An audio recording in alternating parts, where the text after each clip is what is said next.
Halo, selamat siang teman-teman semua. Halo, suara aku kedengeran semuanya? Siang, Kak. Oke, apa kabar Kak. semuanya? Baik. Baik, semoga selalu sehat ya dimanapun kalian berada. Selamat datang di Open Class Public Speaking 2 yang diadakan anak sekolah hari ini. Open Class hari ini akan dipandu aku, Tania, sebagai moderator, dan Kak Asriani sebagai pembicara. Aku izin untuk gak menggunakan virtual background ya teman-teman karena ada kendala teknis. Tapi teman-teman semua diharapkan untuk open cam dan menggunakan virtual background. Sebelum kita masuk ke dalam sesi open class, demi kelancaran acara pada hari ini, ada baiknya jika kita berdoa menurut agama dan kepercayaan masing-masing. Berdoa dipersilahkan.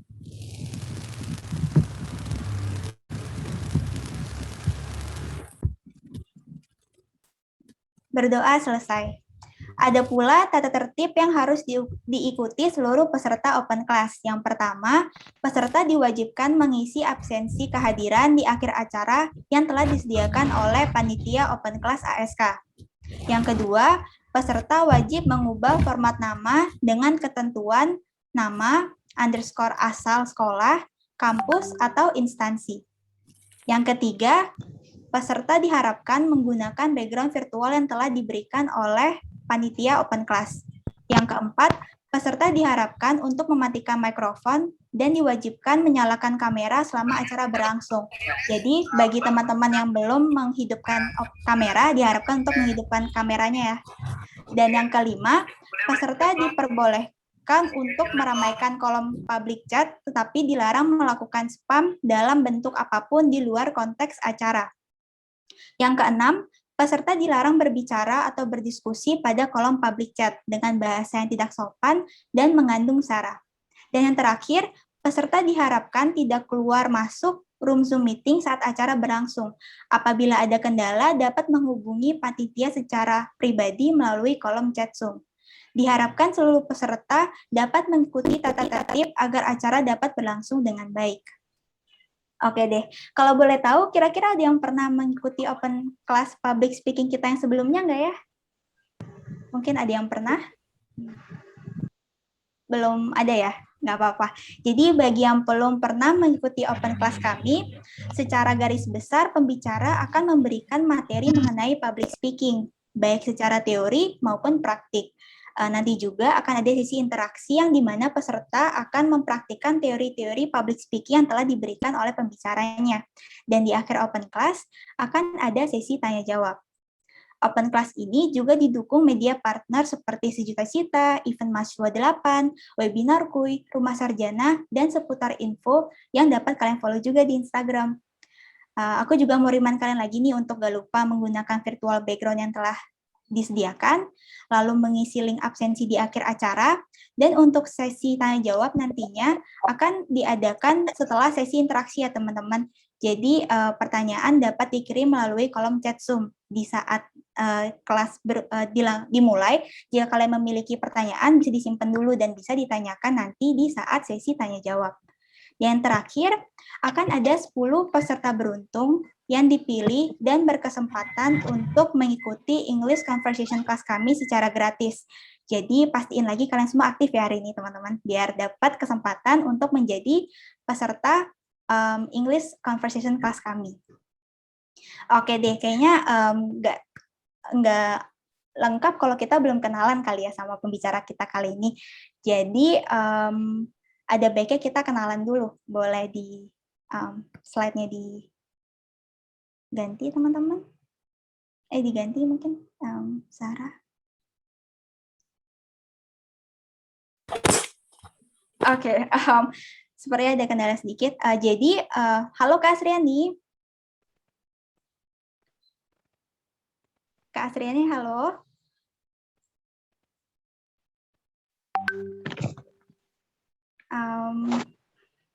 Oke. Halo Tania, udah kedengeran belum suaranya? Oke, Kak Asriani udah kedengeran. Kak Asriani apa kabar? Alhamdulillah sehat-sehat aja. Oke. Semakin hari semakin baik. Kalau Tania gimana nih keadaannya? Alhamdulillah juga baik Kak. Aku izin memperkenalkan diri Kak Asriani dulu ya ke teman-teman. Iya, silakan.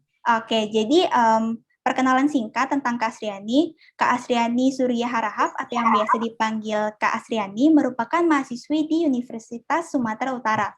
Kak Asriani juga sangat aktif teman-teman dalam berorganisasi, seperti menjadi Committee Conference President dalam Outgoing Preparation Seminar, peserta Exchange ISEC BU USU di tahun 2019. Beliau juga menjadi Founder and President of Indonesia Agent of Change Platform sebagai Education Server, dan menjadi pelatih debat di komunitas Smart Generation and POSE di USU. Dan masih banyak lagi pengalaman organisasinya Kak Asriani. Gak hanya aktif berorganisasi, banyak juga pencapaian atau achievement yang dimiliki Kak Asriani, teman-teman, seperti Delegate Youth International Model United Nations sebagai delegasi Estonia di Putrajaya, Malaysia 2019. Juga menjadi juara 3 debat ekonomi UIN Maulana Malik Ibrahim, dan menjadi juara 2 debat ekonomi syariah UINSU 2019. Juga menjadi best speaker debate agent of change UME 2019. Nggak cuma itu, banyak juga achievement lain yang sudah diraih oleh Kak Asriani. Wah, keren banget nih Kak. Kayaknya juga semuanya udah nggak sabar nih untuk mendengarkan materi Kak Asriani hari ini. Halo Kak Asriani. Apakah Iya, udah Asriani jelas ya suaranya. Iya, udah jelas. Apakah Asriani udah siap untuk membagikan materi pada hari ini? Siap-siap, bismillah. Oke, semangat ya Kak. Kalau begitu nggak berlama-lama lagi, waktu dan tempat kami persilahkan Kak. Oke, aku izin share screen ya, Tania. Iya, silahkan Kak. Bentar. Hostnya masih disable participant sharing nih. Oke, sebentar ya Kak.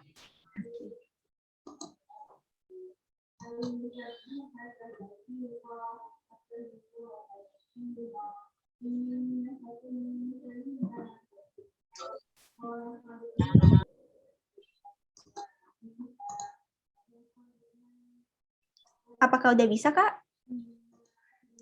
Masih belum sih, masih host disable. Oke. Kalau sekarang? Sekarang aku coba lagi ya. Oke, sekarang udah bisa. Sebentar ya. Oke Kak.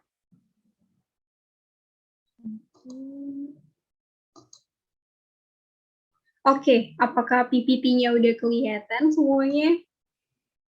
Sudah Kak. Oke, baik, kita mulai aja ya. Sebelumnya aku mau ucapin terima kasih banyak buat teman-teman yang undang Asri dari anak sekolah dan juga teman-teman yang hari ini udah berniat hadir di sesi seminar public speaking hari ini. Aku lihat hari ini ada sekitar 106 orang termasuk diriku sendiri. Untuk hari ini yang sebenarnya banyak banget kegiatan dan aku tetap mau berterima kasih sama teman-teman udah mau join di kegiatan hari ini yang actually you can get like this anywhere sebenarnya. Oke, langsung aja teman-teman, perkenalkan, nama aku Asriani Juria Harahap dan today we're going to talk about the public speaking. Dan lebih spesifiknya, kita bakalan ngomongin gimana sih cara berbicara secara profesional. Tapi di sini aku mau lebih menspesifikasikan lagi kalau yang dimaksud profesional itu bukan berarti kita itu harus menjadi orang yang udah besar. Bukan kayak aku, bukan kayak harus jadi Asriani, bukan harus jadi Tania atau siapapun itu. Tapi kita yang memang bisa berbicara lebih lancar lagi dan juga lebih enjoy lagi. Oke, jadi teman-teman ya juga, dan ada embel-embel sedikit lagi yang mungkin inilah yang sedang aku garap hari ini. Nah, sekarang itu aku menjadi seorang CEO di Indonesia Agent of Change Community, dan aku juga menjadi CEO di Yes Olympic, Yes Update, Yes Bimbel, dan juga Yes Toko. Nah, jadi teman-teman kalau teman-teman nanti cek Instagram, udah melihat bagaimana followers yang kami dapat, segala kegiatan yang kami peroleh, itu tuh memang gak jauh dari kegiatan public speaking. Kalau aku ini nggak bisa berbicara dengan lebih baik hari ini, mungkin aku nggak bakalan bisa membuat komunitas Indonesia Agent of Change. Mungkin aku nggak bakalan pernah buat olimpiade online yang bisa mengikut sertakan ribuan siswa-siswa atau pelajar di Indonesia. Itu nggak bakalan happens and continuous development. So that is because the public speaking itself.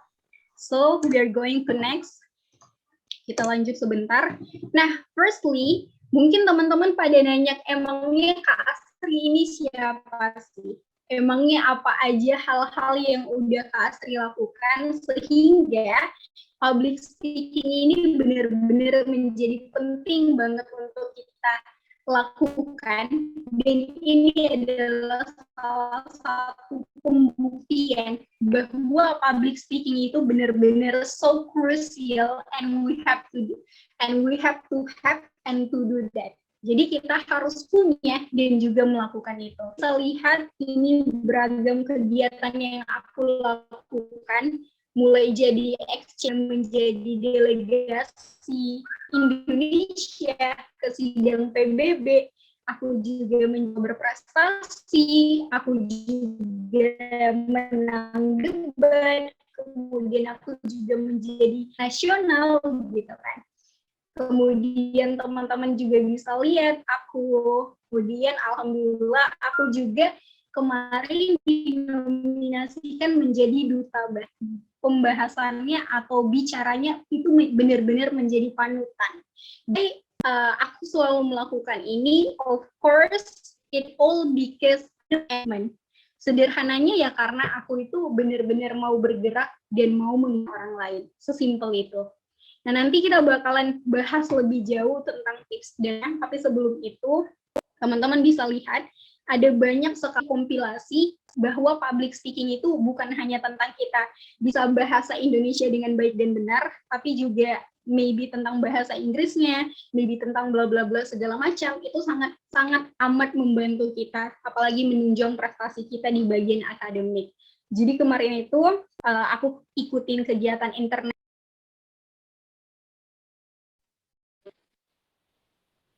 Oke, teman-teman, sepertinya Kak Srianinya, iya, oke. Baik, Kak. Oke, sorry ya, jaringan kurang struktur. Oke, nah jadi itu sekilas tentang diriku dan pengalaman yang udah pernah aku lalui dari public speaking ini, dan seberapa besar public speaking ini sangat ngebantu aku untuk berprogres menjadi mahasiswa berprestasi, terutama di Universitas Sumatera Utara dan bahkan pasca kampus hari ini. Jadi hari ini kakak benar-benar udah alumni dari USU, kakak juga menggerakkan sebuah bisnis dan itu juga bersumber dari si public speaking ini. Oke, kita langsung lanjut aja. Jadi sebenarnya apa sih Kak PS itu atau public speaking? Ada yang mau pop up nggak? Mau coba jawab kira-kira apa sih sebenarnya si public speaking ini? Ada yang mau coba? Kak. Maybe dari chat atau pop up langsung. Wanna say something about the PS maybe? Saya Kak. Ya silahkan. Jadi public speaking adalah. Ya silahkan Karisma. Ya baik, terima kasih Kak. Public speaking adalah sebuah kemampuan yang dimiliki oleh seseorang, yaitu kemampuan berbicara di depan umum secara profesional, baik dari bahasa, gaya, dan juga penyampaian kata-katanya. Terima kasih Kak. Oke, good job. Ada lagi? Maybe satu orang lagi, biar ada pembandingnya.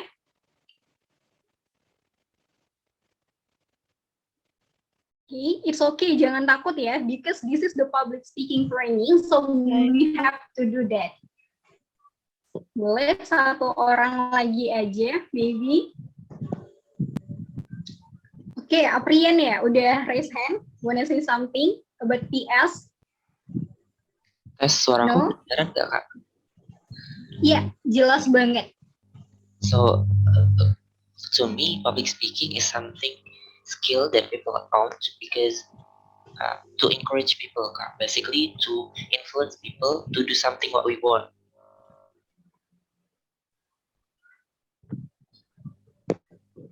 Halo Kak, suaranya nggak masuk ya Kak?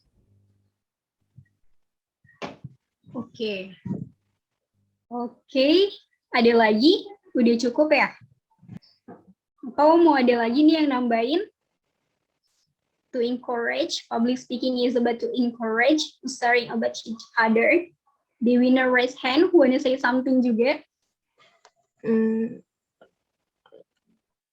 Terima kasih Kak atas kesempatannya untuk menjawab. Menurut aku, public speaking itu kegiatan komunikasi lisan yang dilakukan secara langsung di muka umum atau di hadapan sekelompok orang gitu. Dan public speaking itu banyak banget tujuannya. Kegiatan-kegiatan itu juga bisa dilakukan presentasi di depan kelas atau menyampaikan pidato. Apalagi kalau buat public speaking itu harus dilakukan secara tersusun poin-poin pentingnya. Terima kasih. Oke, sama-sama Devina. Thank you banget ya. Dan thank you banget buat teman-teman tadi ya yang udah jawab.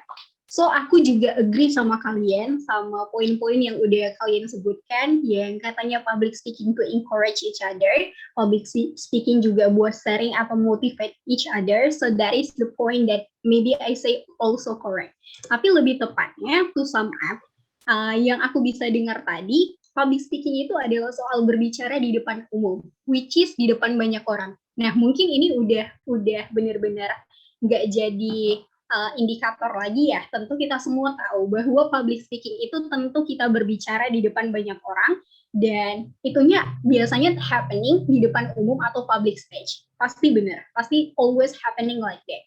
Tapi yang mesti teman-teman lakukan adalah kalau seandainya public speaking itu hanya terjadi di satu orang, bukan banyak orang, which is itu cuma kamu dan satu orang lain ya, masih bisa nggak kita katakan bahwa itu tetaplah sebagai public speaking? Atau seperti saat ini, aku sedang ngomong, apakah itu masih public speaking? Atau kalau seandainya aku ngomong satu arah dan hanya untuk ke diriku sendiri, apakah itu juga masih dinamakan public speaking?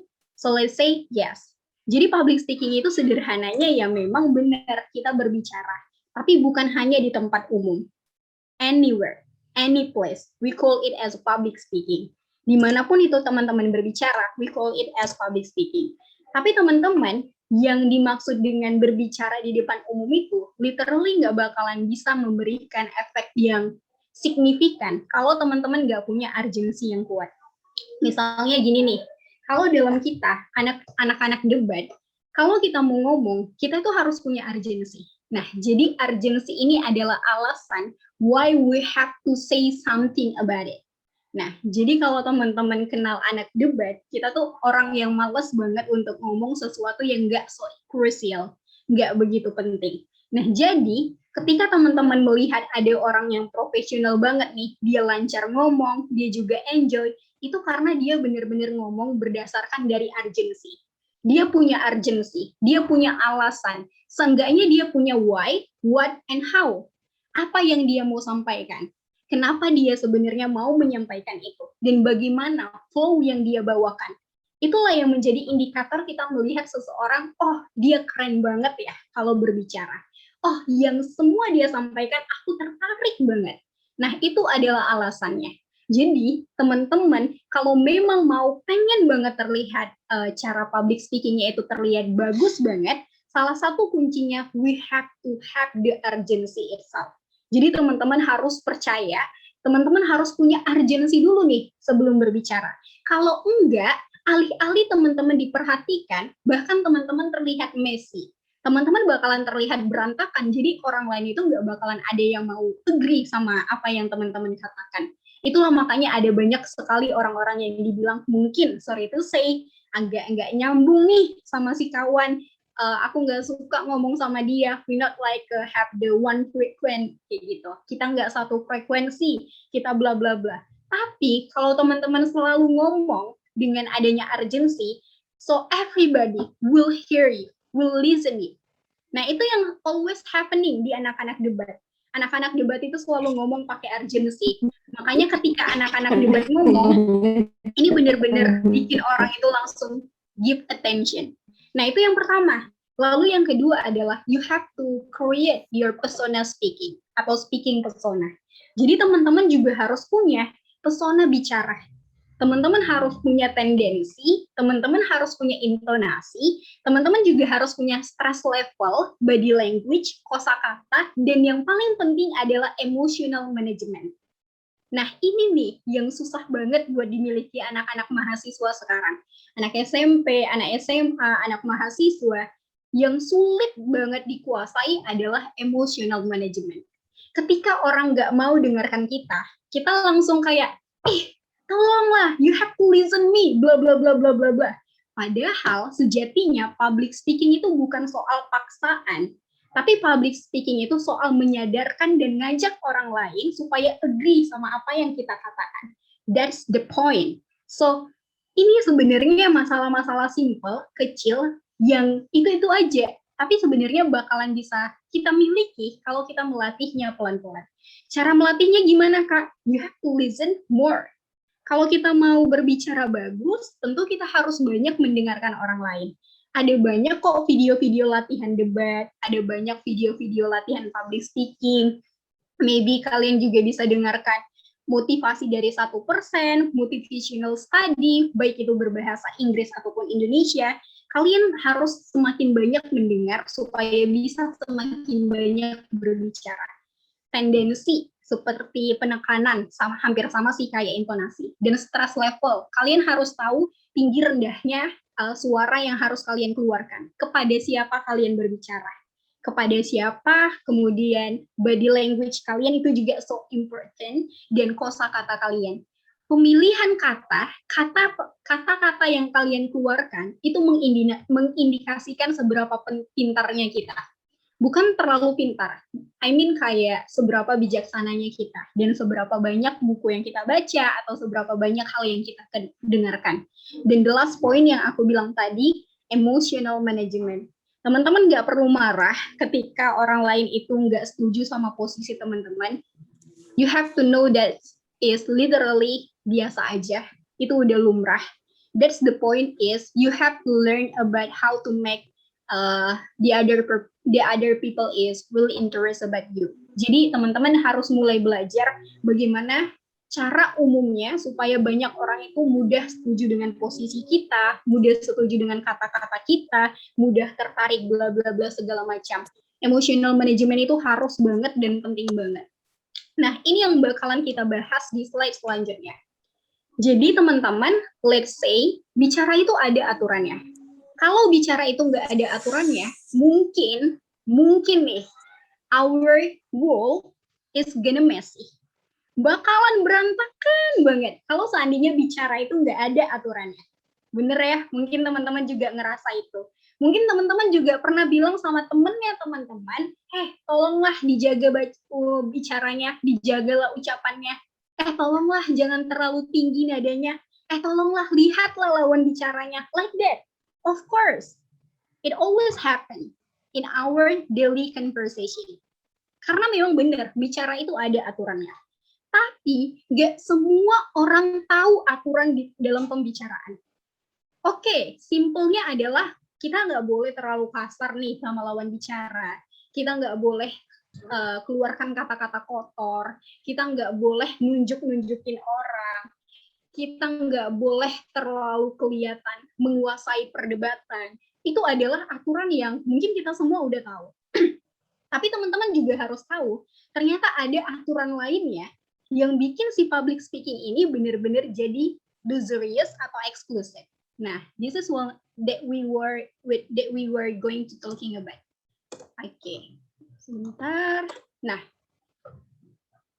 teman-teman bisa lihat ini adalah beberapa tips-tips public speaking yang biasanya aku selalu pakai. Nah, ada namanya AREL, ada namanya KPM, dan ada namanya ADA. Nah, jadi kalau AREL ini biasanya dipakai sama orang yang lebih suka to the point. Kalau KPM ini biasanya sering banget dipakai untuk orang yang extrovert. Sedangkan si AIDA ini biasanya dipakai buat orang-orang yang agak baper. Nah, nanti kita bakalan jelasin satu-satu. Jadi teman-teman, kalau teman-teman mau benar-benar didengarkan dan mudah banget membuat suatu pergerakan gitu ya, kayak yang aku buat hari ini atau yang lalu, aku ngebuat komunitas Indonesia Agent of Change, kita ngebuat kegiatan kuliah tak gentar, kita mengajak adik-adik di seluruh Indonesia itu untuk yuk kuliah meskipun kita memiliki ekonomi yang tidak terlalu mendukung, tapi it's finally happen. Aku juga didukung sama government, aku juga banyak banget dapat relawan. Itu kenapa bisa terjadi? Why it's happening? Kenapa itu bisa beneran sukses? Kenapa itu beneran bisa benar-benar memotivasi orang lain untuk bergerak dan menggerakkan? Of course, karena apa yang kita katakan itu mencerahkan orang lain. That is the reason. Because we have the urgency. That is one flow when we are doing the public speaking. That is really important making, kayak yang dibilang peserta tadi, itu beneran bisa mengencourage dan mengempower other people. Bener-bener bisa. Karena memang basically, benar, tujuan dari public speaking ya, kita benar-benar mau move and making movement, nge-encourage dan nge-empower other people supaya bisa agree sama apa yang kita katakan, supaya kita bisa satu jalur sama orang itu, dan supaya kita lebih mudah untuk menuju visi dan misi kita. Nah, yang pertama, AREL. AREL ini yang biasanya kita pakai di perdebatan. The first one is about the assertion. Kita selalu nyampaikan pernyataan dulu. Apa pernyataan yang mau kita katakan? Kita setuju atau enggak setuju terhadap sesuatu, itu yang pertama kali kita katakan. Itulah kenapa anak debat itu terlihat lebih to the point. Aku setuju loh sama apa yang kamu bilang, atau aku nggak setuju loh dengan opini yang kamu katakan. And then we have to say about the reason.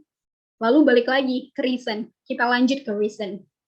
Alasannya aku nggak suka ya karena ini. Aku nggak suka karena ini. Kita sampaikan perspektif kita, kenapa kita nggak suka, nggak setuju, atau tidak mendukung. Kemudian kita kasih data, kemudian kita kasih contoh kasus, atau mungkin fakta yang terjadi. Iya loh, aku nggak suka karena bla bla bla bla bla bla, bla bla bla bla bla bla. Jadi kita itu benar-benar berurutan ngomongnya, lebih terstruktur. Dan yang terakhir, kita kasih link back. Jadi dari yang udah aku sampaikan tadi, itulah alasan mengapa aku nggak setuju. Like that. So, itulah struktur yang biasanya dilakukan orang-orang profesional. Kenapa dia bisa ngomong public speaking seprofesional itu, sefluent dan juga se-enjoy itu. Jadi biasanya kita pakai sistem yang namanya AREL flow. Lalu yang kedua ada namanya KPM. Kalau AREL tadi buat orang yang suka lebih to the point, AREL ini adalah orang yang lebih versinya extrovert. Dia lebih suka ngasih reaksi dulu. Wah, keren banget ya. Wah, selamat ya. Wah, gini-gini. Jadi dia lebih suka memberikan reaksinya dulu ketimbang sesuatu yang mau dia katakan pada intinya, gitu. Jadi dia suka memberikan reaksi. Apakah hal itu wajar? Wajar. Malah terkadang orang-orang sekarang itu lebih suka dikasih reaksi dulu supaya bisa diajak ngomong.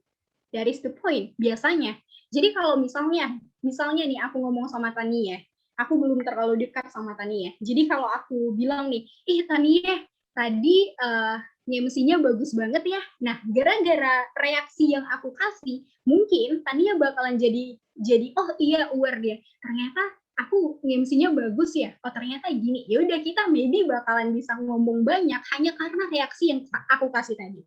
Gitu.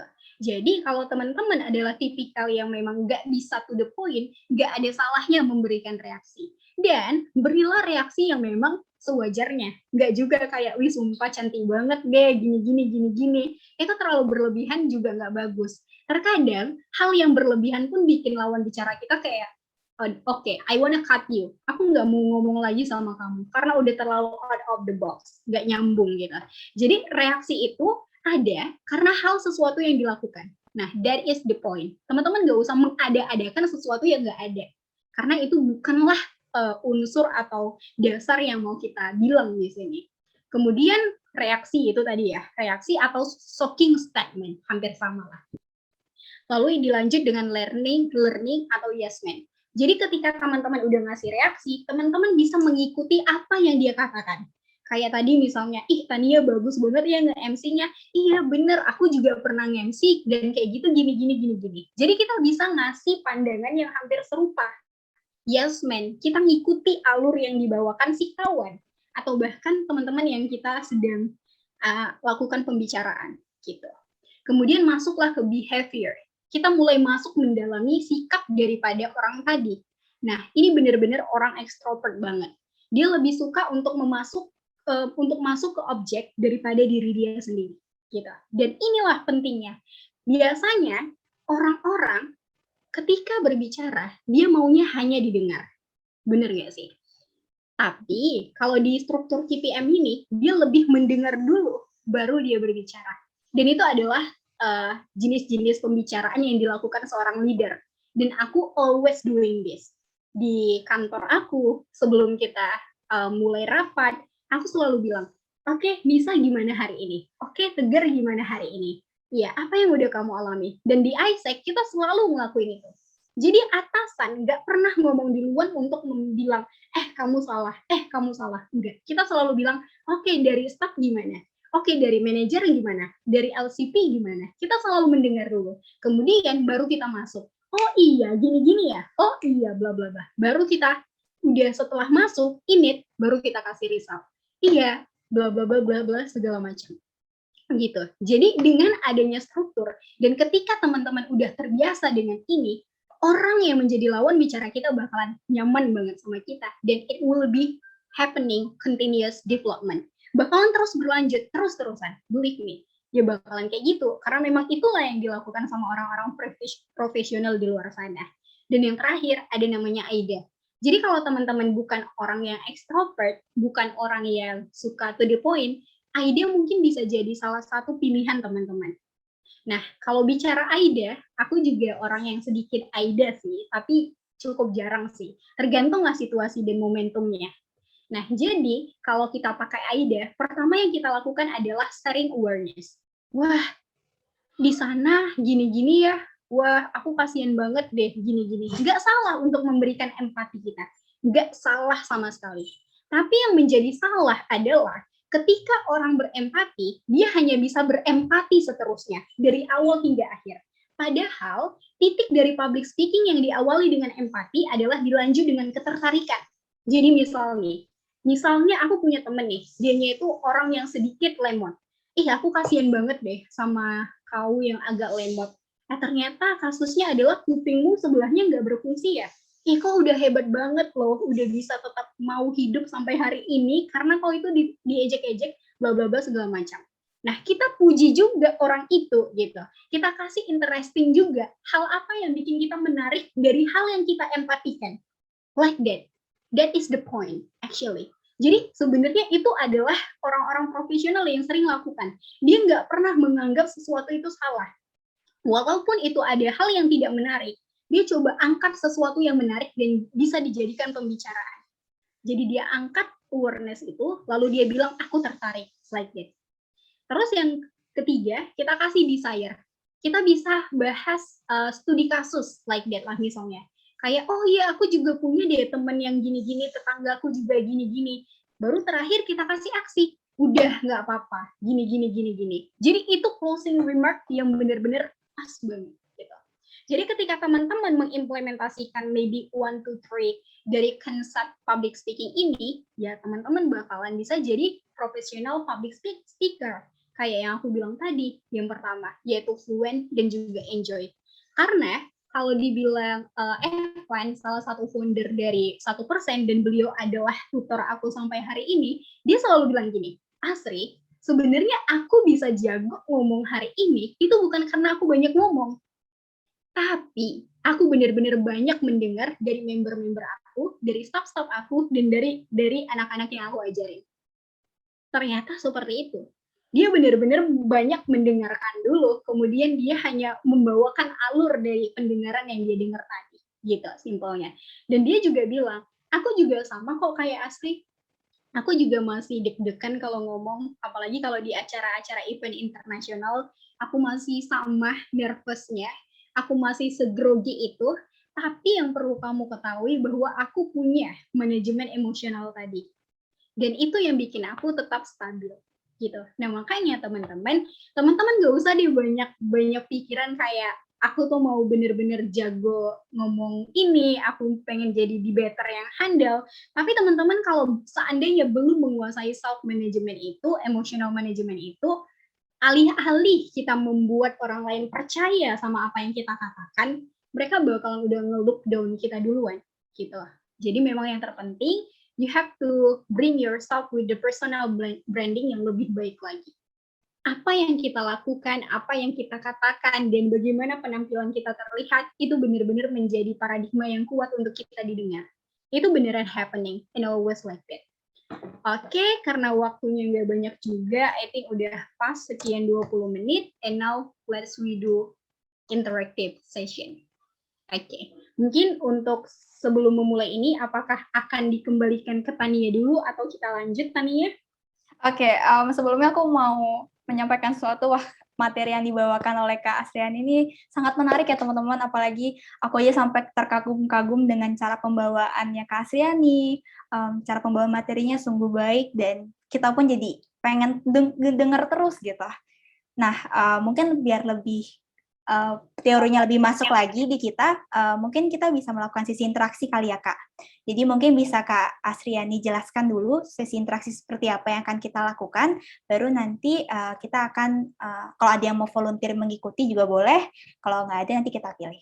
Gitu Kak, silahkan. Oke, thank you banget ya Tani ya. Oke, jadi teman-teman di sesi interaktif ini atau interactive session, sebenarnya aku lebih pengen semuanya itu berbicara. Tapi to be honest, ngelihat banyaknya partisipan, ini juga nggak bakalan menjadi salah. Jadi kalau seandainya teman-teman tetap mau ngomong, walaupun nanti nggak dapat waktunya, I always open. Kamu bisa datang ke Instagram, ke WhatsApp, dan lain-lain, aku bakalan terus-terusan balas, dan it will be happen. Jadi jangan worry ya, jangan takut. Oke, jadi untuk rules-nya adalah, sesimpel kayak, I wanna hear that you tell about who you are. Your privilege maybe, your dream, reason why you're here, or maybe you wanna illustrate yourself based on your kind, etc.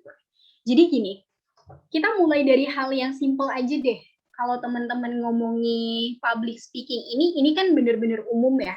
Misalnya kalau yang biasa aku dapat, kita langsung studi kasus. Jadi kita dikasih kasus sama trainer kita, kemudian kita disuruh untuk mempresentasikannya one by one. Tapi aku rasa untuk yang teman-teman yang aku dengar tadi, ini adalah first time-nya kalian mengikuti public speaking, karena yang pertama belum join, jadi ini nggak salah juga untuk kita lakukan. Ibaratnya adalah kita membuat personal branding kita sendiri. Jadi teman-teman gini, kalau teman-teman mau memperkenalkan diri teman-teman, nggak bisa hanya sekedar, halo semuanya, namaku Asri. Nggak bisa hanya sekedar itu. Tapi teman-teman alangkah baiknya memperkenalkan diri teman-teman dengan hal-hal yang berbeda. Yaitu teman-teman nggak salah bilang nama teman-teman. Tapi yang lebih baik adalah teman-teman juga showing your privilege. Apa yang menjadi hak istimewa teman-teman. Kalau teman-teman belum dapat, maka kita nggak bisa lanjutin. Tapi kita bisa berimajinasi untuk itu. Nggak salah. Lakukan aja gitu. Nggak pernah salah imajinasi itu. Albert Einstein juga bilang, whenever the people, imagination is the best point. Nggak salah, beneran nggak salah. Tapi bukan berarti selamanya we have to do the imagery. Nah, jadi teman-teman boleh kok kalau seandainya belum punya privilege, habis ini cari dulu ikigai-nya. Apa itu ikigai? Nanti boleh dicari dulu di googling. Nah, terus teman-teman boleh juga sharing dreams kalian, terus alasan kalian mengapa kalian di sini, atau mungkin teman-teman mau mengilustrasikan diri kalian berdasarkan luka yang kalian dapat. Wes, misalnya gini nih. Dan ini yang selalu aku lakukan. Halo semuanya, aku Asriani Julia Harahap, dan aku selalu menganggap diriku sebagai kaktus. Kenapa kaktus? Karena semasa aku daftar ke universitas, perjalananku menuju universitas itu rasanya seperti berjalan di padang pasir, kemudian menginjaki duri-duri kaktus. Why like that? Karena memang aku adalah orang yang tidaklah selaki kalian atau mungkin selaki orang lain. Aku nggak seberuntung itu terlahir di keluarga yang ekonominya bagus. I'm a broken home actually. Dan bener-bener perjalanan aku mau kuliah, kalau ada yang udah kenal aku sebelumnya, itu bener-bener sakit banget gitu. Nah, jadi aku selalu mengilustrasikan diriku adalah sebuah kaktus yang bisa tetap bertahan di padang pasir, dan itu tetap punya duri-duri, dan aku tetap hidup dengan duri-duri itu. Like that lah misalnya. Jadi teman-teman juga bisa mengilustrasikan diri teman-teman gitu. Nah, Jadi tanpa basa-basi, boleh dong kita coba, atau mau ditunjuk aja sama Tania, atau langsung who wanna be the first one, and after that, kita bisa koreksi sama-sama. Jadi don't worry, nggak pernah salah untuk memulai, jadi nggak usah khawatir. Oke, makasih Kak Asriani. Bagi yang mau mengajukan diri boleh raise hand ya, atau langsung open mic juga boleh. Silahkan. Apakah ada yang mau menjadi volunteer kita yang pertama?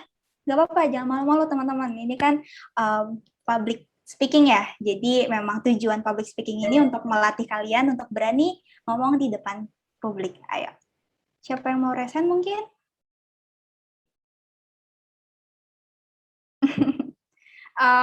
Kalau gitu aku pilih aja kali ya biar cepat teman. Oke, ada yang mau?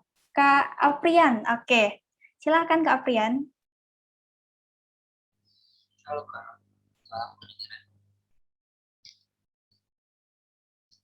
Halo, Halo Prian, ya boleh aja langsung dimulai aja.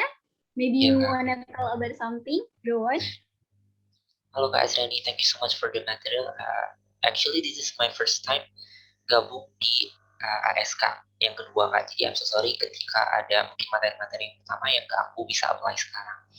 Nah, based on this interactive session, I want to tell about myself actually. So, namaku Abraham Hagani. Aku selalu menggambarkan diri aku tuh kayak pizza Kak. Kenapa pizza? Karena pizza itu ibaratkan sebuah adonan nih. Dan itu banyak sekali topping kan. Entah itu keju, entah itu daging, entah itu pepper dan segala macam itu. Nah tapi aku ibarat pizza itu kan salah satu makanan yang juga enak dilihat ya Kak ya. Tapi nggak menutup kemungkinan juga ada orang yang nggak suka sama topping itu. Seperti itu. Jadi ketika orang lihat oh tampilan aku ini bagus gitu loh. Tapi ketika orang lain deket sama aku, mungkin nggak sesuai ekspektasi mereka gitu kan. Lalu talking about privilege, I always assume that my privilege is listening on other story. Tapi yang namanya sebuah privilege, khususnya privilege mendengarkan, itu nggak cuma mendengarkan aja gitu. Terkadang orang yang didengarkan juga butuh respon.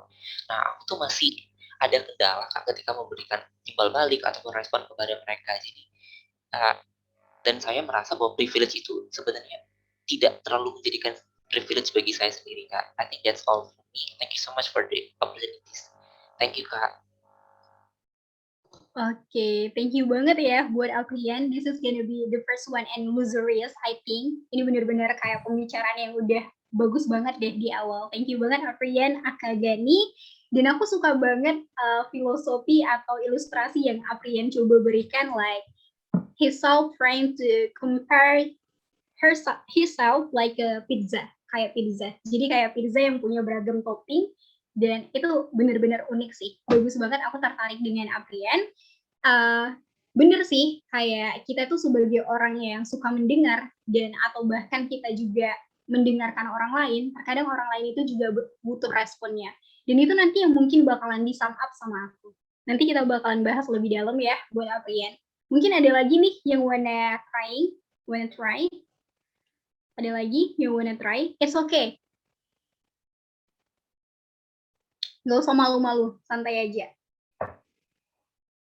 Ada lagi, mungkin kayak Fatma, siapa lagi nih, ada Ayang, ada Setia Gusti, ada Kiki. Kalau kalian ngerasa kalian nggak punya privilege, it's okay, imajinasikan aja. Sesimpel kayak bener, imajinasikan aja mungkin diri kalian adalah makanan apa gitu ya, yang punya kepedasan sendiri, yang punya rasa sendiri, it's okay. It's okay. Oh, ada Ayang nih, boleh dong?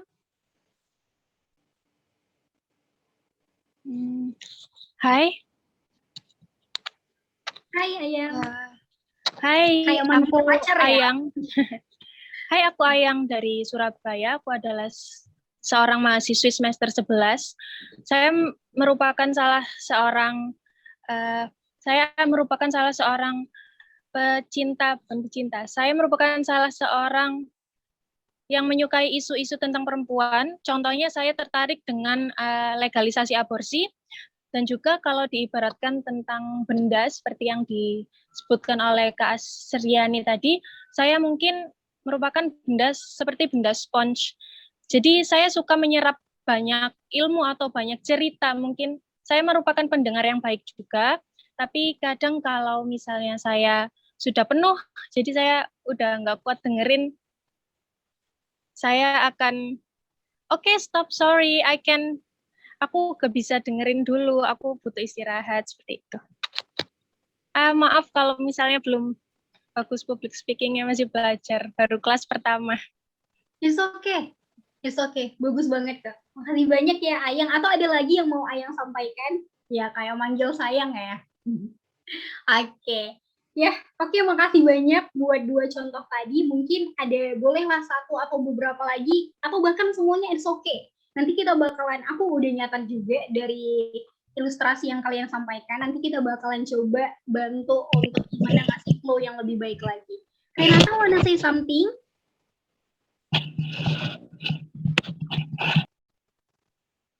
Oh enggak ya, cuman tes tone aja ya. Atau mungkin ada lagi yang lain, it's okay. Dari Rizky udah semriwing nih wajahnya, nyimak dia. Oke, aku wanna say something sih sebenarnya, tapi masih nervous sih Kak Asri. It's okay, just trying. It's okay. Mungkin dari Huria, mungkin dari Kusnia, atau siapapun, who you are just trying to speak. Rizka, Yos, atau apa, atau kalian juga nggak mau memperkenalkan diri kalian, atau misalnya kalian juga mau ngasih pandangan tentang kejadian-kejadian unik atau kejadian that currently happen nowadays, boleh banget. Oke, ada sesuatu ya di kolom chat. Oke, 1 orang lagi atau 2 orang lagi deh, it's okay. It's okay. Fatma, raise hand. Okay, silahkan, go on. Hello, my name is Fatma Enunaja.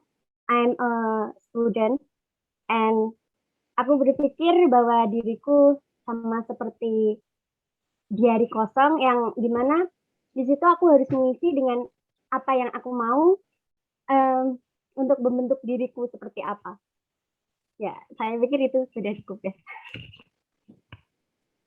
Oke, singkat, jelas, dan padat ya. Fatma langsung mengibaratkan dirinya adalah jari kosong yang pengen terus-terusan belajar dan ngisi apapun di jarinya. Oke, bisa nih memberikan jari kakak juga ke jari Fatma. Maybe we can each other gonna grab something. Oke, maybe ada lagi. It's okay. Kiki kayaknya berpikir nih, kayak apa ya yang mau aku bilang ya. It's okay. Maybe teman-teman juga, oh ada nih, Cika. Okay, Cika, go on. Cika, can you hear my voice? Yeah, clearly, go on. Sorry. Oke, jadi nama aku Cika nih. Aku ini salah satu mahasiswa dari Institut Teknologi Sumatera. Aku ini tuh orangnya suka banget Kak yang namanya observasi, lukisan atau seni.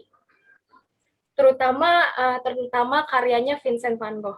Kenapa ya? Karena Vincent van Gogh ini bisa membawakan rasa sakitnya, gitu ya, menggambarkan rasa sakitnya menjadi sesuatu yang indah gitu. Dan itu yang kalau bisa yang bisa aku bawakan gitu. Jangan sampai rasa sakit kita itu ngedorong kita untuk menghasilkan output buruk.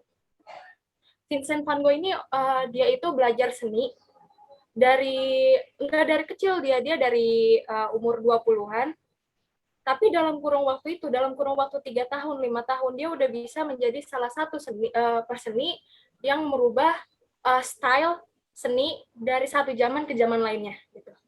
Dan dia melakukan hal itu bukan dari kecil gitu, dari umur. Jadi dia ngasih tahu tuh bahwa ngejar mimpi kita, menjadi siapapun yang kita mau itu nggak harus, itu bisa kapan aja, dan bisa dimulai kapan aja gitu sih Kak. Okay, very interesting point and topic of course. Oke, terima kasih banyak buat Cika. Nah, boleh juga nih, maybe teman-teman mau membawakan satu tokoh atau let's say kayak public figure-nya kita. Mungkin teman-teman juga punya nih public figure why you love atau kenapa kamu suka sama dia. Mungkin pengen di-share juga, it's okay. Okay, now we have Kiki Lesbianti. Okay, hi Kiki, wanna say something?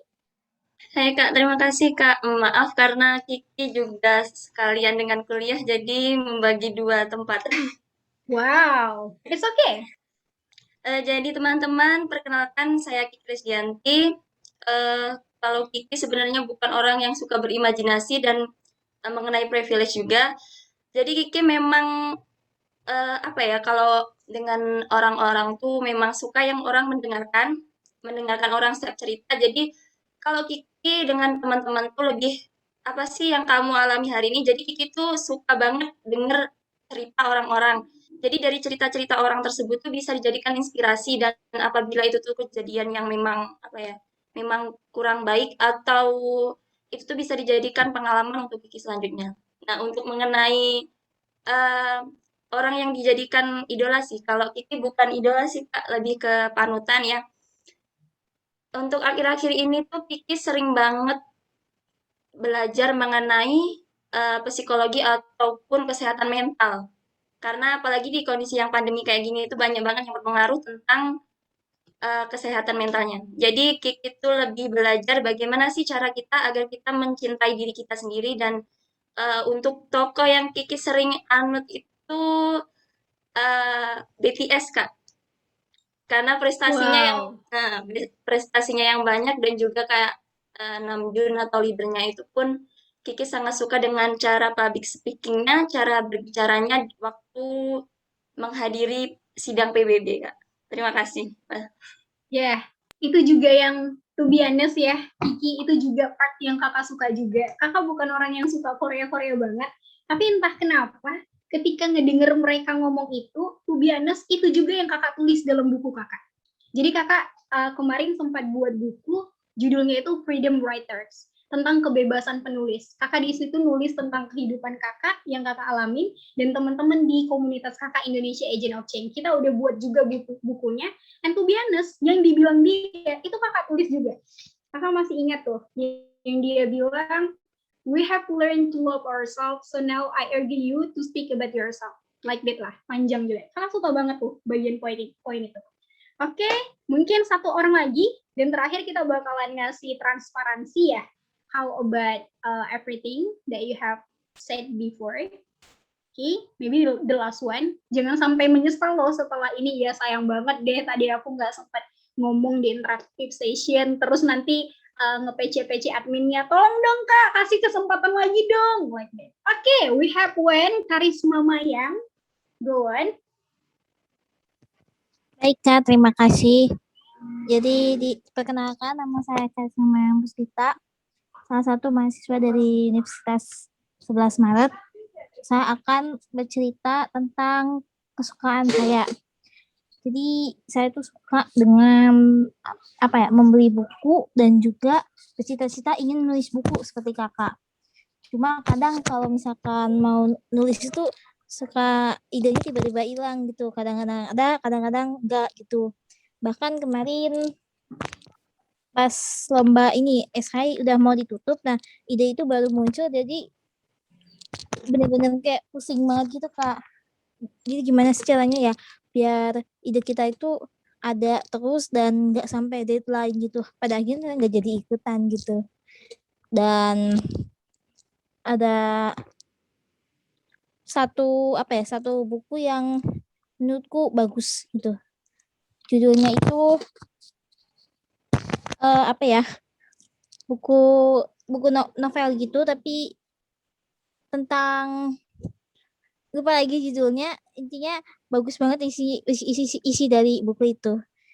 Dan dari kita sedang membaca buku jadi kayak pengen terinspirasi untuk bikin buku dan juga membawakan manfaat bagi orang lain. Itu Kak. Oke, thank you banget ya Karisma. Wah, ternyata Karisma juga udah punya bibit-bibit nih mau menjadi penulis buku. Oke, I think udah cukup ya untuk sesi interaktifnya, tapi aku bakalan ngasih feedback sedikit tentang apa yang mulai dikatakan dari Aprian tadi sampai ke Karisma. Nah, sebenarnya kalau yang aku pribadi lihat, to be honest, I'm not a psychology, tapi aku juga orang yang sering banget berdebat. Aku udah puluhan, bahkan hampir ratusan kali, karena aku berdebat itu dari SMP, SMA, bahkan sampai kuliah, dan kita itu selalu keluar kota, bahkan going to abroad, doing this debate session. Dan hal-hal yang aku lihat dari teman-teman sekalian adalah teman-teman memang orang yang lumayan suka untuk mendengar cerita orang lain. Kayak apa yang dibilang Aprian tadi, dia juga orang yang mengilustrasikan dirinya seperti pizza, kayak Ayang juga mengilustrasikannya seperti tangan atau jari yang selalu pengen menerima sesuatu, atau apapun itu dari orang lain. To be honest, that is the good point actually that we have to implement it. Tapi teman-teman, yang paling penting adalah sebenarnya kehidupan ini bukan melulu tentang orang lain, dan kehidupan ini bukan melulu tentang diri kita sendiri, tapi kehidupan ini tentang diri kita semua, gitu. Jadi kalaupun teman-teman kayak yang dibilang tadi, Ayang tadi juga bilang aku terlalu banyak mendengar, sampai terkadang udah ketumpahan gitu ya, sampai terlalu banyak sampai tumpah, dan sometimes aku punya titik yang tidak mau mendengar siapapun. And to be honest, kakak juga pernah mengalami itu. Jadi kemarin di acara nasional sesi coaching, sekitar 6 atau 7 bulan yang lalu, kakak ngebuat coaching nasional, dan itu kakak mendapati 25 peserta yang udah diseleksi dari ratusan. Bayangkan, ketika aku meng-coaching seseorang, aku harus mendengar background dia dari awal, bahkan dari awal dia dilahirkan, sampai dia dapat klimaks permasalahan dia. Aku harus mendengarkan itu. Dan itu ada 25 orang. Selama 3 bulan, aku selalu mendengarkan cerita orang lain. Dan itu adalah keseharian aku. Aku mendengarkan, sampai pada akhirnya aku bisa ngebantu orang-orang tersebut healing. Gitu.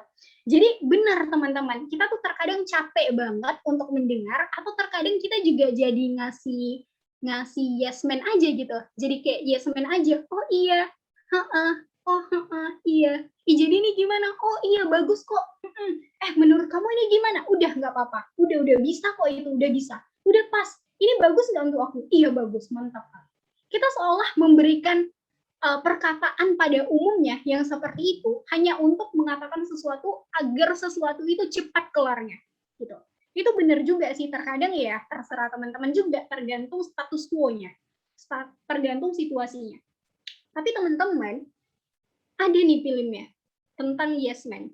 Jadi ada ceritanya kalau dia itu selalu mengiyakan apa yang dikatakan orang. Dia selalu mendengar, karena dia selalu mendengar, dia nggak pernah ngomong. Nah, itu yang juga menjadi titik poin yang paling salah dalam public speaking.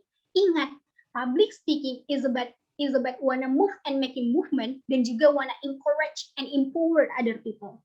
Kalau teman-teman mendengarkan, tapi teman-teman nggak ngasih asumsi teman-teman, maka itu bukanlah public speaking. Apalagi nih di sesi lain, ketika teman-teman mendengar, tapi ketika teman-teman wanna speak up dan teman-teman di cut down sama temannya teman-teman, maka itu juga bukan public speaking. Jadi sebagai failure. Jadi itu adalah salah satu kegagalan dari public speaking. Nah, gimana caranya teman-teman supaya bisa masuk ke orang lain yang terlalu toxic maybe? Pilihannya ada 2. You wanna struggle in it atau leave it. Cuman ada 2, simple, sederhana. Atau teman-teman memberikan hal-hal psikologis lainnya. Jadi teman-teman kalau mau dengarkan pelan-pelan dia ngomong terus, ya udah. Kalau teman-teman mau ngasih suatu perubahan, dan aku juga punya teman orang yang toksik banget. Hari-harinya penuh dengan keluhan. Setiap hari dia ceritakan adalah keluhan hidupnya. Seolah-olah di kos itu adalah tentang hidupnya. Seperti itu misalnya. Jadi dia ceritakan tentang dia nggak jumpa dosennya, dia lelah membuat skripsi, dia nggak menang lomba, dia gini-gini. Alih-alih dia bercerita itu, aku juga mengalami itu. Like that. Nah, terkadang lawan bicara kita adalah orang yang belum paham terhadap psikologi kita sendiri. Gitu. Alih-alih dia mau paham kita, dia lebih suka untuk mendistraksi orang lain supaya terikut menjadi seperti mereka. Padahal kita juga seperti itu, hanya saja framing kita tidak terlihat seperti itu. Orang kan beda-beda. Nah, jadi poinnya ada 2. Yang selalu aku lakukan, aku selalu nge-cut komplainan yang dia bilang. Misal nih, Pipa, gini deh, bukan kamu aja yang punya masalah, dan Asri bukan maksudnya tidak mau mendengar. Tahu nggak sih, Jack Ma pernah bilang, when other people complain, there are successfully. Where other people complain, there are successfully. Let the other complain, but you don't complain it. Aku balas hanya dengan quote gitu. Jadi teman-teman, ketika ada orang yang mengeluh, sebenarnya disitulah peluang kesuksesan kita. Jadi, kau berhenti aja deh ngeluh. Coba teruskan aja di situ, stop komplain. Sadar nggak sih dengan keluhan yang kau utarakan tadi, nggak bakalan merubah satu pun yang udah terjadi. Nggak bakalan merubah kau bisa jadi menang lomba, nggak bakalan bisa merubah kau bisa diterima ACC judul, nggak bakalan pernah. Tapi kalau kau terus-terusan berprogres, kalau kau butuh waktu me time, lakukan. Just it. Sesimpel itu sebenarnya. Dan aku selalu ngekat orang-orang yang seperti itu. Karena teman-teman, jangan mau jadi yes man gitu, yang ngedengerin aja. Kita harus tahu batasannya. Karena orang-orang yang seperti itu, dia pun juga nggak paham sebenarnya dia mau bagaimana dan harus dibagaimanakan. Jadi yang harus menuntun mereka adalah kita yang paham tentang caranya. Aku tadi udah sampaikan flow-nya, aku tadi udah kasih tips dan triknya. Kalian bebas pilih dari 3 tadi. 3 itu udah ngebantu banget. Kalau teman-teman menghadapi orang yang baper, kasih Aida tadi, kasih awareness dulu, peluk dia. Kalau dia lagi nangis, peluk dia, tepuk-tepuk pundaknya. Kalau bisa dia dikasih makanan, kasih dia, buat dia senang.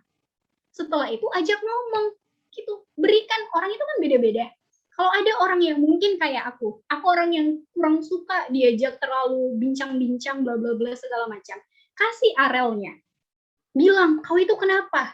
Aku nggak suka aku kayak gini. Kan orang beda-beda. Ada yang suka to the point. Ada yang maunya kita puji dulu. Ada yang mau kita apresiasi dulu. Kenali. Makanya itu tadi ada jenis-jenisnya. That's why the reason kenapa orang-orang yang profesional sebagai public speaker itu bisa masuk kemana aja. Karena dia tahu posisinya. Aku bakalan pakai ini ke orang yang baper. Aku bakalan pakai ini ke orang yang ekstrovert yang maunya didengar aja. Pada akhirnya, orang ekstrovert maunya itu dipuji. Dia mau dipuji dulu, baru diapresiasi, baru ya udah kita anjung-anjungkan aja dirinya. Oh iya, you are the Lord, like anything is correct.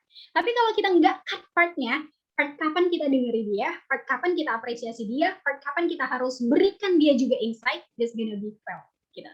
Jadi itu yang aku maksud tadi, dan aku juga udah mendengar ilustrasi teman-teman yang kayak sponge, pizza, jari kosong, dan anything etc. itu juga bagus, tapi pun jangan mau jadi yes man always gitu. Jadi teman-teman harus bisa menjadi change maker juga di setiap pembicaraan yang teman-teman lakukan. I think itu udah lebih 2 menit juga. Sorry Tania, mungkin aku balikin sama Tania. Iya, nggak apa-apa Kak. Wah, aku dengernya juga seru banget. Setuju sih Kak. Jadi kadang memang kita harus berhenti jadi yes man ya Kak ya. Kita harus berani untuk berpendapat juga. Oke deh Kak. Ini juga kebetulan sudah banyak yang bertanya Kak. Jadi kita masuk ke sisi tanya jawab aja kali ya. Oke, aku bantu bacakan untuk pertanyaan yang pertama. Pertanyaan pertama dari Puspita Rahmania Putri yang berasal dari SMA Islam Al-Hashimiyah.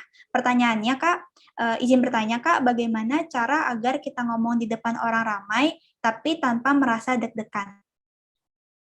Gimana tuh ya Kak, kira-kira tipsnya gitu mungkin? Oke, boleh langsung dijawab aja kali ya. Boleh Kak. Oke, thank you for the question, Puspita. To be honest, ini adalah struggle semua orang ya, untuk menciptakan titik nyaman kita sendiri untuk berbicara di tempat umum. Apalagi let's say, kalau seandainya tempat umum, kita harus megang mic, atau kita harus ada di tengah-tengah, atau kita harus ada di paling depan, dan kita menghadapi ribuan orang. Itu adalah struggle kita semua. Bukan hanya aku aja, tapi aku karena di sini aku yang menjadi QS-nya, so aku bakalan ngasih pandangan aku dan juga perspektif yang udah aku lalui.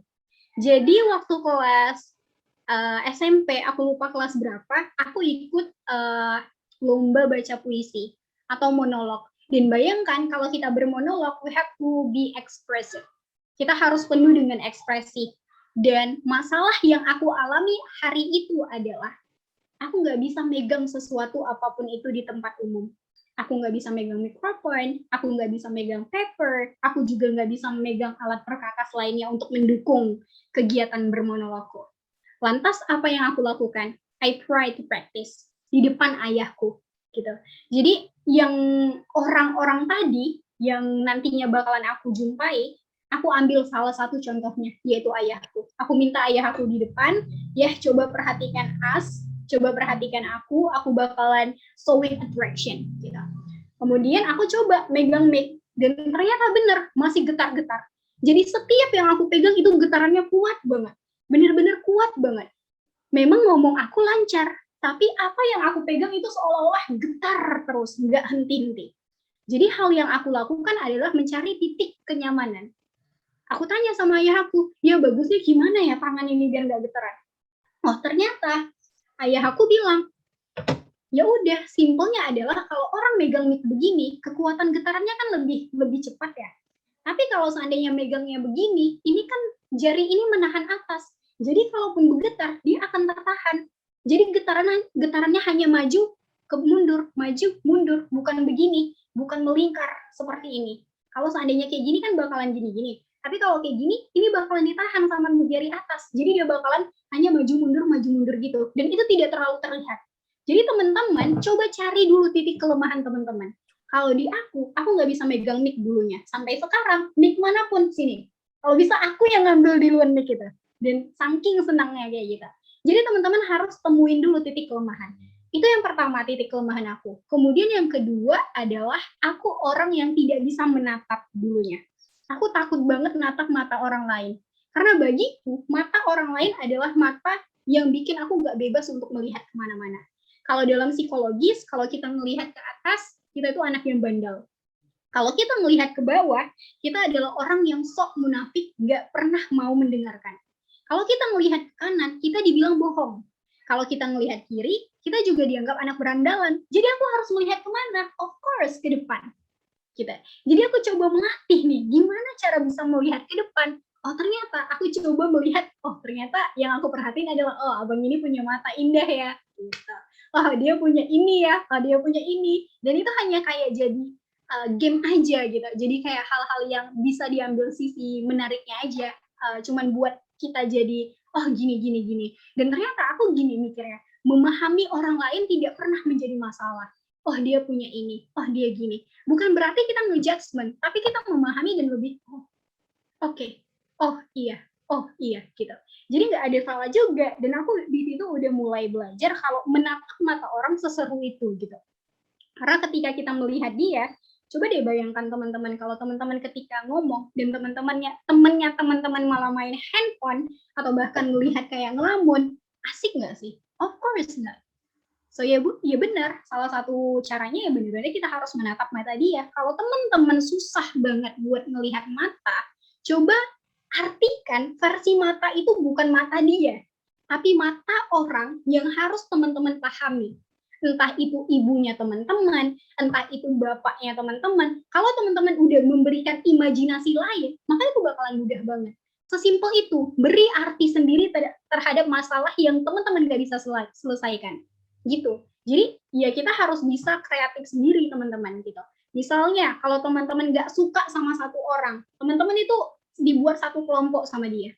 Mau nggak mau, suka nggak suka, we have to doing the project together, right? Jadi aku kalau biasanya punya masalah seperti itu, aku selalu nganggap si A adalah si B yang aku sukai. Jadi aku coba membuat masalah nggak pernah serumit itu. Gitu. Jadi teman-teman cobalah untuk kenali dulu masalahnya, kemudian coba pikirkan apa yang bisa menjadi solusi untuk mengatasi masalah itu. Kalau seandainya masalah itu jadi trouble yang kuat banget dan teman-teman juga nggak bisa untuk mengatasinya, ilustrasikan.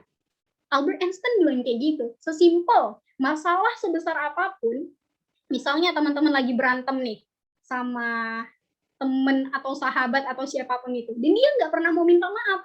Dia nggak pernah mau minta maaf, tapi diri teman-teman seolah memang bilang aku yang benar dan aku mau dia minta maaf.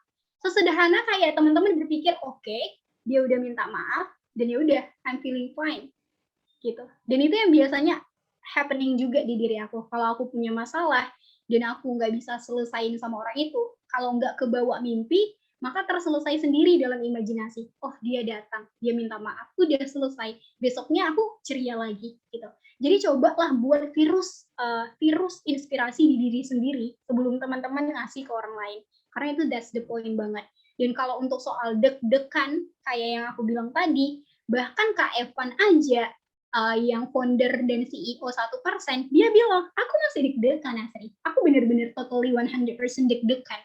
Aku juga nervous. Stress level kita juga sama. Stress level kita semua ketika ngomong itu sama. Otak kita bakalan ngasih sensasi juga. Ih, aku ngomong nih di depan orang, aku harus gimana? sama, we have the same thing gitu, kita sama. Cuman yang menjadi perbedaan kita adalah di controlling emotional management kita tadi. Itu yang aku bilang, itu menjadi titik poin kita harus bisa mengatasinya. Gitu. Mungkin itu buat pertanyaan Puspita, dan aku balikin ke moderator. Oke, makasih ya Kak. Semoga jawaban dari Kak Sriani juga bisa menjawab pertanyaan dari Puspita. Oke, kita lanjut pertanyaan kedua. Halo Kak, saya Krisna Kurnia Duati, izin bertanya. Tak heran jika dalam lingkungan public speaking kita disepelekan oleh orang lain. Bagaimana cara meyakinkan orang lain bahwa public speaking kita berkualitas? Mungkin bisa dijawab Kak Sriani? Okay, this is very good question, and I also agree about this. Gak semua orang setuju sama kita. Gak semua orang itu suka sama kita.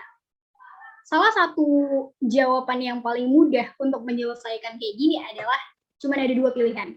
Yang pertama, bodoh amat. Lalu yang kedua, coba jelaskan dengan cara apapun. Gitu. Jadi hal ini yang biasanya aku lakukan, dan aku juga banyak belajar dari bukunya Mark Manson, dan mungkin teman-teman semua tahu soal buku itu, sebuah seni bersikap bodoh amat. Itu benar-benar ngebantu banget untuk aku bodoh amat dengan asumsi orang lain yang nggak setuju sama standing positionnya aku. Dan itu yang terjadi dalam dunia perdebatan, to be honest, gitu. Banyak banget orang yang nggak yakin. Karena di dunia debat, nah ini pentingnya teman-teman, kalau teman-teman pengen punya good public speaking, nggak ada salahnya coba debat. Karena di dunia debat, ada sisi pro dan kontra. Dan itu kita dipilihkan secara random. We not choose it, but we get the chosen. Gitu. Kita yang dapat, bukan kita yang mendapat. Jadi mau nggak mau, suka atau nggak suka, kita harus agree atau disagree about something. Gitu. Jadi ya udah, cara meyakinkan seseorang, dan bahkan kita juga nggak tahu yakin atau enggaknya sama hal ini, kami dikasih waktu hari itu untuk buat mosi, untuk buat alur argumentasi, bla bla bla segala macam. Sebenarnya semua ini it's just a game, I mean ya, yang aku maksudkan, sama kayak game perdebatan. Ya teman-teman juga terkadang nggak percaya sama apa yang teman-teman lakukan, katakan gitu. Jadi salah satu tujuan supaya teman-teman bisa dipercaya dan teman-teman juga enjoy nyampaikannya adalah teman-teman doing research before doing this public speaking, I mean. Nah, jadi teman-teman nggak ada salahnya juga untuk riset dulu. Oh ternyata gini. Ini yang benar. Nah sampai pada ketika teman-teman ngomong itu ke orang lain, tapi dia masih nggak suka, nggak setuju atau menyepelekan, poinnya ada dua. Dan teman-teman harus memberikan sisi profesional di situ. Teman-teman nggak boleh ngotot. Teman-teman nggak boleh nunjuk dia kayak gini. Biar lo tahu ya, gini. Nggak gitu cara kita. Nggak gitu cara seorang public speaker. Sebenarnya ada tahap-tahap yang pelan, atau tahap-tahap kalau teman-teman mau tegas, doing that, it's okay, do that. Jadi kalau teman-teman memang mau tegas, dan ini yang selalu aku lakukan, kalau di organisasi, aku mainnya pelan. Kalau banyak yang nggak sepakat, gini teman-teman, coba teman-teman bayangkan, jadi aku selalu mengambil komparatifnya. Nah, ketika kita ngambil kasus yang kita komparatifkan itu, nggak ada alasan dia nggak setuju sama kita. Kenapa? Because we have the evidence. Kita punya bukti kasusnya. Itulah kenapa banyak orang yang kalau debat-debat dia bisa jadi menang karena kasusnya lebih dapat, datanya lebih komplit, dan dia lebih realistis. Gitu juga kalau ngomong, gimana sih teman kita mau percaya kalau kita nggak punya bukti? Gimana teman kita mau percaya kalau apa yang kita ngomongkan itu unrealistic, nggak nyata, nggak jelas atau terlalu imajinatif. Kita boleh berimajinasi, tapi ingat, imajinasi hanya untuk mensupport kita, bukan membohongi perasaan kita atau bahkan orang lain gitu. Jadi ya memang intinya teman-teman ya sesimpel kayak gitu aja. Teman-teman cukup untuk lakukan riset dulu, lakukan studi banding. Kalau dia seandainya kalau teman-teman disepelekan, coba kasih tendensi yang aku bilang tadi, seorang profesional. Teman-teman nggak perlu marah tunjuk-tunjuk, tapi bilang, oke, terima kasih udah menyepelekan aku, tapi izinkan aku ngomong 2 menit aja. Ambil langkah besar seperti itu. Kalau kalian masih mau aku di sini, coba dengar aku 2 menit aja. Dan aku selalu bilang kayak gitu di ISEC kalau seandainya kita marah. Tahu kan kalau ISEC itu kita ngurus-ngurus kayak orang-orang yang mau keluar negeri, dan itu benar-benar difficult banget. Kita itu sering ya cekcok sana sini, dan aku selalu bilang ke manajer aku, Bang, dengerin Asri 1 menit aja. 1 menit aja. Dan dia dengerin. Ketika kita dapat tendensi atau momen itu, maka ya udah, lakukan aja sebaik mungkin. Teman-teman kalau seandainya disepelekan, ya udah pilihannya ada 2, bodo amatin atau berusaha untuk memenangkan itu. Dengan yang aku bilang tadi, bawakan contohnya, studi kasusnya, gitu. Karena soal kualitas, untuk menjadi public speaker yang berkualitas, itu memang berdasarkan pengalaman. Nggak ada berdasarkan sama umur, tapi benar-benar berdasarkan sama pengalaman. Teman-teman coba aja dunia debat, karena itu benar-benar ngebantu teman-teman dengan cara berargumentasi secara on the spot. Itu benar-benar bantu. Teman-teman dikasih waktu 5 menit untuk studi kasus, untuk berpikir tentang mosi, teman-teman disuruh ngomong selama 7 menit 20 detik, gimana cara memenangkan perdebatan, bahkan teman-teman harus bisa membidas habis-habisan lawan bicara teman-teman, dari pembicara pertama, kedua, ketiga, sehingga teman-teman layak untuk dimenangkan. Dan itu benar-benar keren banget menurut aku. Ketika teman-teman bisa berbicara fleksibel, benar-benar profesional, yang aku bilang fluent dan juga enjoy, dengan waktu yang sekian menit dan diberikan kasus yang bahkan kita awalnya itu tidak setuju. Kadang aku juga pernah dapat mosi seperti itu. I actually not agree about this, but I have to say I agree about this, and that is the big moment yang benar-benar jadi struggle, dan itu asik banget dan seseru itu.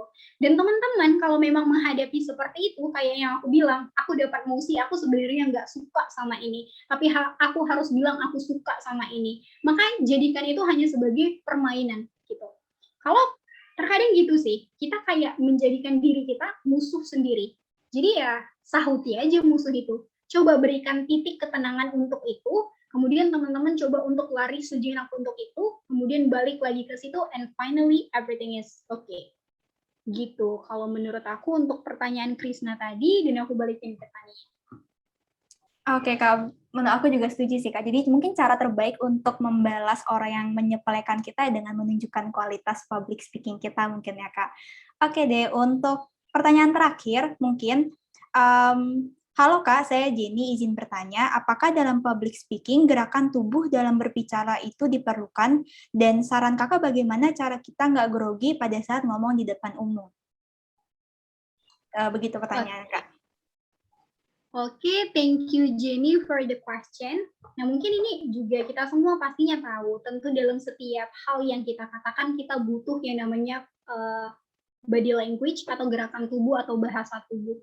Bahkan orang yang nggak bisa berbicara aja ya harus pakai bahasa tubuh untuk menyuarakan bahasanya. Apalagi kalau kita nggak pakai, salah satunya itu terasa banget ada yang kurang gitu.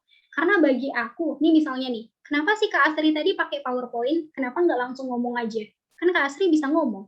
Iya, benar, itu logikanya. Tapi nggak semua orang punya pemahaman yang sama. Misal kayak yang tadi, misal nih contoh, kalau kalian membayangkan bulat itu adalah telur, mungkin aku membayangkan bulat itu adalah jam dinding. Beda kan? Gitu. Nah, jadi nggak semua orang punya imajinasi yang serupa sama kita. Dan itu yang selalu menjadi troublemaker atau jadi titik gagal buat kita ngomong sama orang lain. Misal yang kita bahas apa, dia nyambungnya apa. Nggak connect dianya. That's the reason banyak yang bilang kita nggak sefrekuensi, kita nggak nyambung, bla bla bla segala macam.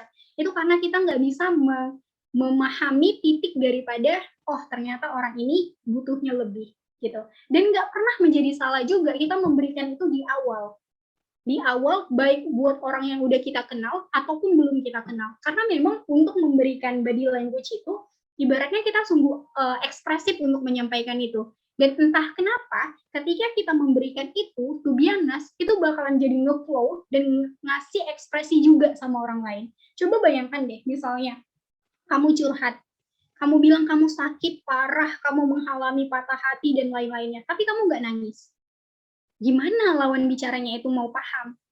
Bahkan kita nggak memberikan sensasi mimik wajah yang bilang kalau kita sakit gitu. To be honest, kita bakalan dimention sebagai seorang pembohong gitu kan, sebagai liar gitu, kita bakalan dibilang pembohong, bla bla bla segala macam. That's why the reason banyak orang yang bilang kalau orang yang gini-gini, udahlah itu bohong, udahlah itu bohong. Karena apa? Bahkan pembohong sekarang pun udah bisa belajar untuk bahasa tubuh. So ya udah, to be honest, that's the point yang sebenarnya satu paket teman-teman. Tapi memang iya benar, nggak mudah untuk mempelajari gerakan tubuh dalam berbicara. Itu kayak jadi tantangan buat orang-orang introvert. To be honest, I'm the introvert person. Aku juga introvert banget waktu itu.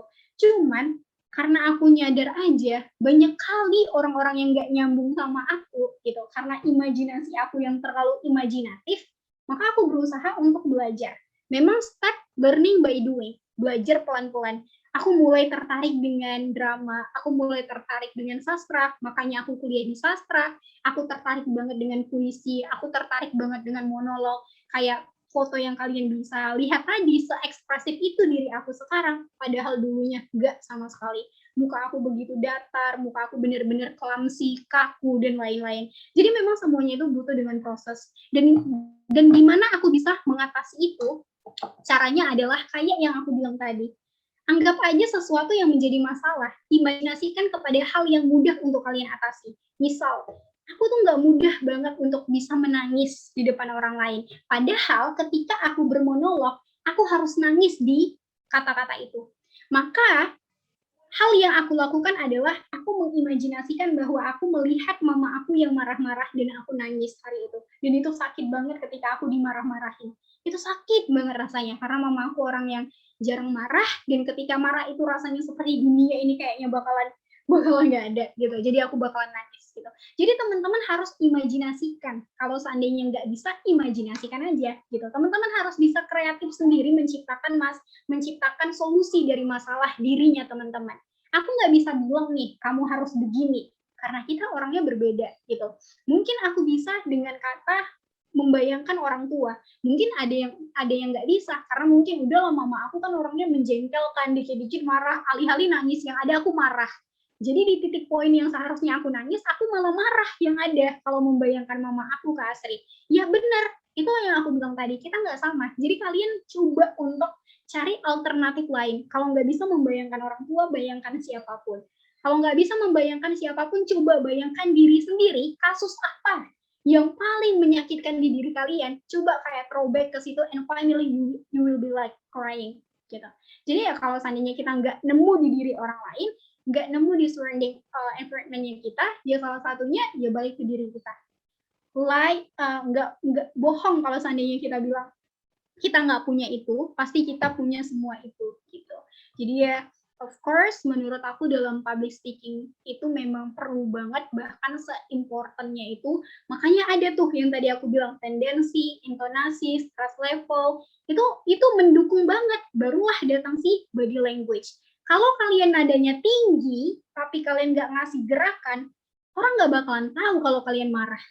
Misal ya, ada nih orang yang marah, tinggi aja nadanya, tapi mukanya diem aja. Dan dia nggak memberikan kayak, misal gitu, atau bahkan ngebanting apa gitu, atau bahkan gitu, atau bahkan ekspresinya kita nggak bakalan tahu kalau kita marah. Dan itu yang menjadi masalah buat teman-teman aku yang pernah ada gitu ya, dia itu marah tapi dia nggak nunjukkan mukanya marah, atau kayak gitu, dia marahnya diem.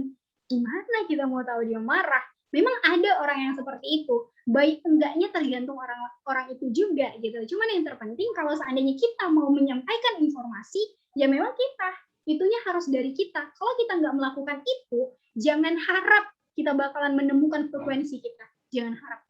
Teman-teman, jangan sampai, kalau kata Jerry Maguire, itu dia bilang, jangan harap kamu menemukan orang yang bisa memahami kamu kalau kamu sendiri nggak berusaha memahami orang itu terlebih dahulu. That's the point. Jerry Maguire said that. Gitu. Mungkin itu aja dari aku buat Jenny. It's okay to be okay. Nggak apa-apa. Ya tetap aja learning by doing. Thank you for the question, dan aku balikin ke Tania. Oke deh Kak, semoga bisa menjawab pertanyaan dari Kak Jenny ya. Banyak sekali tips yang udah Kak Azriani berikan mungkin dari open class hari ini, nggak cuma peserta, aku pun sendiri belajar. Ternyata memang public speaking tuh ada tips-tipsnya lah gitu. Dari yang tadi mungkin ada Arel, KPM, dan Aida yang bisa mungkin teman-teman juga aplikasikan di dalam public speaking. Karena kan memang ada banyak momen di mana mungkin AIDA yang diperlukan atau mungkin KPM yang diperlukan gitu ya Kak. Oke, sebenarnya dari selesai sesi tanya jawab ini, open class kita sudah berakhir. Aku mau terima kasih banyak banget ke Kak Asriani yang sudah meluangkan waktunya, terus memberikan materi yang sangat bermanfaat untuk kita semua, memberikan kita sudut pandang yang baru, dan banyaklah dikasih tips-tips gimana sih cara untuk membuat public speaking kita jauh lebih baik lagi gitu ya Kak ya. Aku juga mau terima kasih ke media partner kita. Mungkin Kak Sarah bisa. Oke, mungkin Adisya. Jadi aku juga secara personal dan melalui ASK ingin berterima kasih kepada media partner kita, ada Event Mahasiswa 8, ada Sejuta Cita, Webinar Kuy, Rumah Sarjana, dan seputar Info ID. Terima kasih juga kepada seluruh peserta yang sudah mengikuti hari ini, yang sudah meluangkan waktunya dari awal sampai akhir mendengarkan kita berdua ya Kak, yang ngomong terus dari tadi, juga udah berani ikutan interaksi di sesi interaksi. Kita semua sangat senang kalau kalian mau ikut interaksi di kelas public speaking kita. Berarti kan kita berhasil ya Kak ya, membuat mereka berani untuk mengikuti public speaking. Oke deh, untuk informasi mengenai sertifikat nanti akan ada di grup WhatsApp ya teman-teman, kemungkinan besar akan di email hari ini. Dan untuk 10 pemenang peserta yang berhasil mendapatkan kelas English Conversation class, itu akan diumumkan juga di grup WhatsApp. Jadi diharapkan teman-teman nggak leave dulu ya di grup WhatsApp-nya. Untuk absen nanti juga di akhir kelas ini bisa dibuka link ya. Kalau memang belum dapat, nanti akan dikirimkan lagi di grup WhatsApp ya teman-teman ya. Diharapkan untuk mengisi link absen agar sertifikat bisa kami proses. Seperti itu. Mungkin Kak Asriani ada yang mau disampaikan lagi sebelum kita sesi foto dan mengakhiri kelas kita hari ini? Secara singkat aja mungkin Kak. Oke, mungkin dari aku cukup bilang terima kasih aja buat teman-teman, dan ingat aja kata-kata dari Albert Einstein, everybody is a genius, but if you saw the ability of the fish to climb a tree, it will like believing that is stupid. Kalau seandainya kita masih melihat kemampuan seekor ikan dalam memanjat pohon, ya bahkan kita terus beranggapan diri kita itu adalah orang yang paling bodoh. Jadi yaudah, coba cari aja titik yang terbaik dalam diri kalian, dan it's okay to be okay, dan semangat aja buat belajarnya. Sip, itu aja buatannya. Oke, terima kasih Kak Sriani. Sekarang kita akan masuk ke sesi foto ya Kak ya, dan semua peserta yang belum open cam mungkin bisa dinyalakan kameranya biar bisa ikutan sesi foto teman-teman. Yuk dinyalain. Untuk link absen nanti akan dikirim lewat chat ya teman-teman. Mungkin sebentar lagi akan di-share oleh panitia. Oke, itu udah di-share sama Zahra, bisa langsung dibuka link absensinya. Mungkin diisi setelah kita sesi foto dulu ya. Jadi kita sekarang sesi foto teman-teman.